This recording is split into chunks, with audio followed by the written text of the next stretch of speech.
Redmi ഈ പ്രാവശ്യം ഒരു അടിപൊളി ഫോണാണ് ലോഞ്ച് ചെയ്തിട്ടുള്ളത്. പക്ഷേ ഇത് എല്ലാവർക്കും ഉള്ള ഒരു ഫോണല്ല. അത് എല്ലാ ഫോണിന്റെ വീഡിയോയിൽ ഞാൻ പറയുന്ന ഒരു കാര്യമാണ്. എല്ലാ ഫോൺസും എല്ലാവർക്കും ഉള്ളതല്ല. നിങ്ങളുടെ മനസ്സിൽ ഇപ്പോൾ ഐഫോൺ എയറോ അല്ലെങ്കിൽ സാംസങ് ഗാലക്സി S26 എഡ്ജ് ഒക്കെ മേടിക്കണമെന്നാണ് മോഹം. ബട്ട് ബഡ്ജറ്റ് കയ്യിലില്ല, 20,000 റുപ്പീസ് ഒക്കെ ഉള്ളുവെങ്കിൽ വലിയ കോംപ്രമൈസ് ഒന്നും ചെയ്യാതെ മേടിക്കാൻ പറ്റിയ ഡിവൈസ് ആണ് നമ്മുടെ റെഡ്മിയുടെ നോട്ട് 15. ശരിയാണ്, ടെക്നോയുടെ പോവ സ്ലിം എന്ന് പറയുന്ന ഡിവൈസ് ഇതിനേയും കാട്ടും സ്ലിം ആയിട്ടുള്ള ഒരു ഡിവൈസ് ആണ്. പക്ഷെ അതിന്റെ പ്രോബ്ലം എന്ന് വെച്ച് കഴിഞ്ഞാൽ അവിടെ നിങ്ങൾക്ക് നോക്കുകയാണെങ്കിൽ വളരെ ബേസിക് ആയിട്ടുള്ള പെർഫോമൻസേ കിട്ടത്തുള്ളൂ.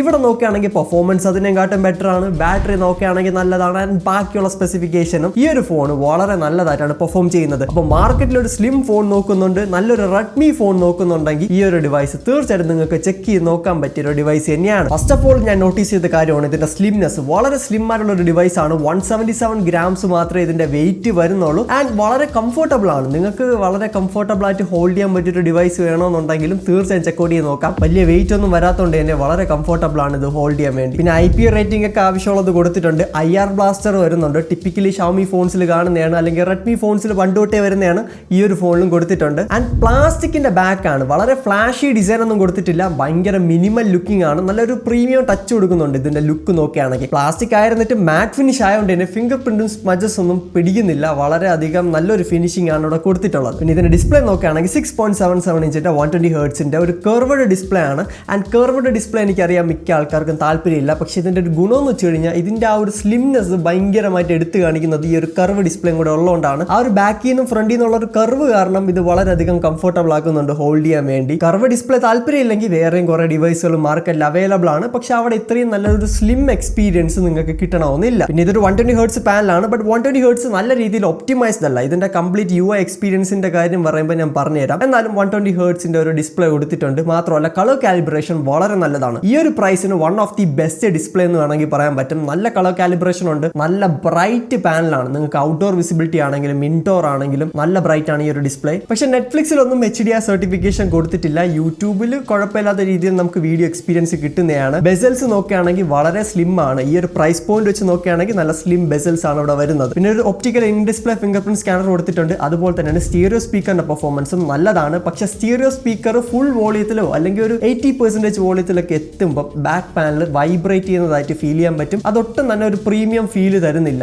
ബാക്കിൽ അങ്ങനെ പ്രസ് ചെയ്യുമ്പോൾ പ്രസ് ആവുക അങ്ങനത്തെ ഒരു എക്സ്പീരിയൻസ് ഒന്നുമില്ല. നല്ല ടൈറ്റ്ലി പാക്ഡ് ആണ് ബാക്ക് പാനൽ. പക്ഷെ ഫുൾ വോളിയത്തിൽ മ്യൂസിക്കോ അല്ലെങ്കിൽ വീഡിയോസ് ഒക്കെ കാണുമ്പോൾ ബാക്ക് പാനൽ വൈബ്രേറ്റ് ചെയ്യുന്നുണ്ട്. പിന്നെ പെർഫോമൻസ് ആയിട്ട് നോക്കുകയാണെങ്കിൽ സ്നാപ്ഡ്രാഗൺ 6 Gen 3 ആണ്. ഇതൊരു പെർഫോമൻസ് ഓറിയന്റഡ് ഡിവൈസ് അല്ല എങ്കിലും LPDDR4X RAM ടൈപ്പ് കൊടുത്തിട്ടുണ്ട്. 8GB റാമിലാണ് വരുന്നത്. പിന്നെ 128ലും 256GBയിലും സ്റ്റോറേജ് വേരിയന്റ് അവൈലബിൾ ആണ്. UFS 2.2 ആണ്. ഈ ഒരു പ്രൈസിന് ഒരുപാട് കുറ്റം പറയാനും ഇല്ല. എന്നാൽ ഈ ഒരു ഫോൺ ഒരു പെർഫോമൻസ് ഓറിയന്റഡ് ഫോൺ അല്ല. ഈ ഒരു പ്രൈസിന് കിട്ടുന്ന ഏറ്റവും ബെസ്റ്റ് ചിപ്സെറ്റും അല്ല. അതുപോലെ തന്നെ ഈ ഒരു ചിപ്സെറ്റ് ഒരു രീതിയിലും ഹീറ്റിംഗ് ആവുന്നതായിട്ട് ഞാൻ ശ്രദ്ധിച്ചിട്ടില്ല. വളരെ കൂൾ ആയിട്ടുള്ള ഒരു ചിപ്സെറ്റും കൂടെയാണ്. ആൻഡ് ഗെയിമിംഗ് പെർഫോമൻസിൽ എനിക്ക് നല്ല രീതിയിൽ ലാഗ് ഫീൽ ചെയ്തിട്ടുണ്ട്. ഇതൊരു ഒപ്റ്റിമൈസേഷൻ ഇഷ്യൂ ആവാനാണ് ചാൻസ്. കാരണം ഞാൻ ഇതിനെയും കാട്ടും പവർ ഓർന്ന ചിപ്സെറ്റിലൊക്കെ ഗെയിംസ് കളിച്ച് നോക്കിയപ്പോഴും ഇതിനെയും കാട്ടും ബെറ്റർ എക്സ്പീരിയൻസ് ആയിരുന്നു. അതായത് ഗെയിമിൽ ഇറങ്ങുമ്പോൾ തന്നെ ഒരു പിടുത്തമുണ്ട്. ആ ഒരു ജിട്രി എഫക്റ്റ് നമുക്ക് ഇതിന്റെ UIയിലും കാണാൻ പറ്റുന്നതാണ്. എന്തായാലും BGMI എനിക്ക് നല്ല രീതിയിൽ എക്സ്പീരിയൻസ് ചെയ്യാൻ പറ്റി. അത് എനിക്ക് പറ്റുകയാണെങ്കിൽ ഞാൻ ഇവിടെ കാണിച്ചു തരാം. ആ ഒരു ജിട്രി ഫീൽ ഗെയിംസിന് നല്ല രീതിയിലുണ്ട്. ഒട്ടും തന്നെ ഗെയിംസ് പ്ലേയബിൾ അല്ലാത്ത പോലെ എനിക്ക് പേഴ്സണലി ഫീൽ ചെയ്യുന്നുണ്ട്. ഞാൻ BGMIയുടെ കാര്യത്തിലാണ് പറയുന്നത്. നിങ്ങൾക്ക് സബ്വേ സർഫേഴ്സോ അല്ലെങ്കിൽ കാൻഡി ക്രഷ് പോലത്തെ ഗെയിംസ് കളിക്കാൻ വേണ്ടി വലിയ കുഴപ്പമൊന്നുമില്ല. പിന്നെ BGMI നോക്കുകയാണെങ്കിൽ 60 FPS ഗെയിംസ് കളിക്കാനുള്ള സപ്പോർട്ട് കൊടുത്തിട്ടുള്ളത്. 120 ഹെർട്സിലൊന്നും സപ്പോർട്ട് കൊടുത്തിട്ടില്ല. പിന്നെ ഞാൻ പറഞ്ഞതുപോലെ ഇതൊരു സ്ലിം ഫോണാണ്. പക്ഷെ ഫ്ലാഗ്ഷിപ്പ് സ്ലിം ഫോൺസിലൊക്കെ ചെയ്യും പോലത്തെ കോംപ്രമൈസ് ഇവിടെ വരുത്താണ്ട് ആവശ്യമില്ല. ഇതിൽ അത്യാവശ്യം വലിയ ബാറ്ററി കൊടുത്തിട്ടുണ്ട്. 5520 mAh ബാറ്ററിയാണ്. ഒരു സിലിക്കൺ കാർബൺ ബാറ്ററി തന്നെയാണ് ഇവിടെ യൂസ് ചെയ്തിട്ടുള്ളത്. 45 വാട്ട്സിന്റെ വയർഡ് ചാർജിങ് കൊടുത്തിട്ടുണ്ട്. ബോക്സിൽ ചാർജറും കിട്ടുന്നുണ്ട്. അതിന്റെ കൂടെ തന്നെ നിങ്ങളുടെ കയ്യിൽ ഒരു PD ചാർജർ ഉണ്ടെങ്കിൽ PD ചാർജിങ്ങും സപ്പോർട്ട് ചെയ്യുന്നുണ്ട്. അതും 45 വാട്ട്സിൽ വർക്ക് ആവും. ഇതൊന്നും തികയാത്തോണ്ട് തന്നെ ഇത് 18 വാട്ടിൽ റിവേഴ്സ് വയർഡ് ചാർജിങ്ങും ചെയ്യാൻ പറ്റുന്നതാണ്. And battery life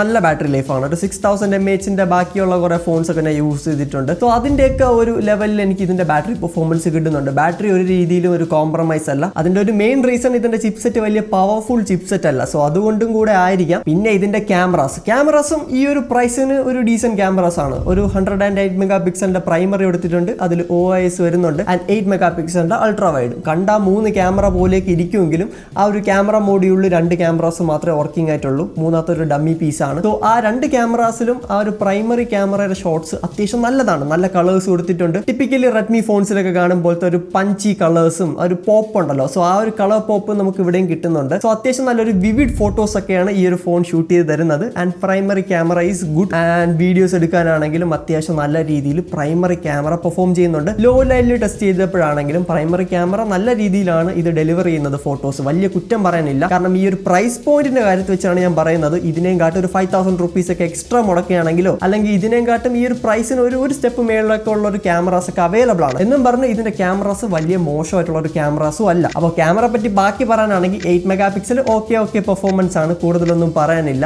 and front camera 20 megapixel ആണ്. അതും അത്യാവശ്യം നല്ല ഫോട്ടോസ് എടുത്ത് തരും. നല്ല ഫോട്ടോസ് എന്ന് വെച്ച് കഴിഞ്ഞാൽ ഡേ ലൈറ്റിൽ നല്ല ഫോട്ടോസ് ആണ്. ലോ ലൈറ്റ് വരുമ്പം ബാക്കിലത്തെ 8 മെഗാപിക്സലിന്റെ അവസ്ഥയാവും. വളരെ ഒരു ഗ്രെയിനി ഫോട്ടോസ് ആണ്, ഭയങ്കര ഷാർപ്പ് അല്ലാത്തൊരു എക്സ്പീരിയൻസ് കിട്ടും. എന്നാലും ഈ ഒരു പ്രൈസിന് വലിയ കുറ്റം പറയാനില്ല. സ്കിൻ ടോൺ ഒക്കെ ഓക്കെ ആണെങ്കിലും ഫ്രണ്ട് ക്യാമറയിലത് വളരെ നല്ലത് തന്നെയാണ്. പോർട്രേറ്റ് ഫോട്ടോസ് ഒക്കെ എടുത്ത് നോക്കിയിട്ടുണ്ടായിരുന്നു, അതും നല്ലത് തന്നെയാണ്. വീഡിയോ പെർഫോമൻസ് നോക്കുമ്പം ബാക്കിലെ പ്രൈമറി ക്യാമറ യൂസ് ചെയ്ത് 4K 30 FPS വീഡിയോ ഷൂട്ട് ചെയ്യാം. പിന്നെ ഫ്രണ്ട് ക്യാമറ യൂസ് ചെയ്ത് നമുക്ക് 1080p വീഡിയോസ് എടുക്കാൻ പറ്റത്തുള്ളൂ. സോ അവിടെയാണ് എനിക്കൊരു ചെറിയ പ്രോബ്ലം തോന്നിയത്. ഫ്രണ്ട് ക്യാമറ 20 മെഗാപിക്സലാണ്. ഈസിലി 4K കൊടുത്തിട്ടുണ്ടായിരുന്നെങ്കിൽ കുറച്ചുകൂടെ ബെറ്റർ ആയിരുന്നു. പക്ഷെ എനിക്ക് പ്രോബ്ലം ആയിട്ട് തോന്നിയത് ഇതിന്റെ സോഫ്റ്റ്വെയർ എക്സ്പീരിയൻസ് ആണ്. ഹൈപ്പർ ഓയിസ് ആണ്. ഇപ്പൊ കാണും പോലെ ഇവിടെ ഇഷ്ടംപോലെ ബ്ലോട്ട് വെയർ സെറ്റപ്പ് ചെയ്യാൻ വേണ്ടി കാണിക്കുന്നുണ്ട്. സോ ഞാൻ ഇതിപ്പോൾ റീസെറ്റ് ചെയ്തത് മെയിൻ ആയിട്ട് നിങ്ങൾക്ക് ബ്ലോട്ട് വെയറുടെ സിറ്റുവേഷൻ കാണിച്ചു തരാൻ വേണ്ടിയാണ്. അത്യാവശ്യം ബ്ലോട്ട് വെയർസ് ഉണ്ട് ഈ ഒരു ഫോണിൽ. ഹൈപ്പർ OS 2 ആണ്.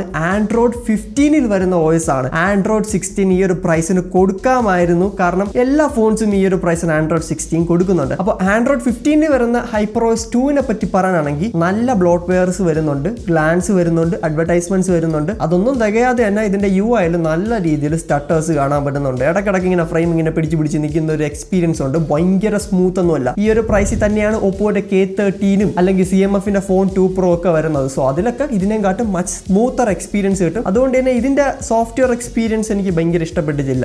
എന്തായാലും 4 വർഷത്തേക്കുള്ള ആൻഡ്രോയിഡ് അപ്ഡേറ്റും 6 വർഷത്തേക്കുള്ള സെക്യൂരിറ്റി പാച്ച് അപ്ഡേറ്റും കമ്പനി പ്രൊവൈഡ് ചെയ്യുന്നുണ്ട്. സോ ഇതൊക്കെയാണ് ഇതിന്റെ സോഫ്റ്റ്വെയറിനെ പറ്റി പറയാനുള്ളത്. അപ്പോൾ ഈ ഒരു ഫോണിനെ പറ്റി ഇത്രയാണ് എനിക്ക് മെയിനായിട്ട് പറയാനുള്ളത്. നിങ്ങൾക്കൊരു സ്ലിം ഫോൺ വേണം, നിങ്ങൾ ഷോപ്പിൽ പോയി ഒരു സ്ലിം ഫോൺ മേടിക്കാൻ പോകുന്നുണ്ടെങ്കിൽ ടെക്നോനെയും കാട്ടും മച്ച് ബെറ്റർ ഓപ്ഷൻ ആണ്. അല്ലാതെ ഒരു നോർമൽ യൂസറിനാണെങ്കിൽ പോലും വളരെ നല്ലൊരു ഫോണാണ്. ഡെയിലി യൂസിനൊന്നും വലിയ കുഴപ്പമൊന്നുമില്ല. നോർമലി നിങ്ങൾക്ക് ഇപ്പോൾ കോൾസ് എടുക്കുക, വാട്സപ്പ് യൂസ് ചെയ്യുക, അല്ലെങ്കിൽ ലൈറ്റ് ഗെയിംസ് ഒക്കെ കളിക്കുക, അങ്ങനത്തെ ഒരു പർപ്പസിന് വളരെ നല്ല ഫോണാണ്. മാത്രമല്ല നിങ്ങൾക്ക് വലിയ രീതിയിൽ ക്യാമറാസിലും കോംപ്രമൈസ് ചെയ്യേണ്ടി വരത്തില്ല.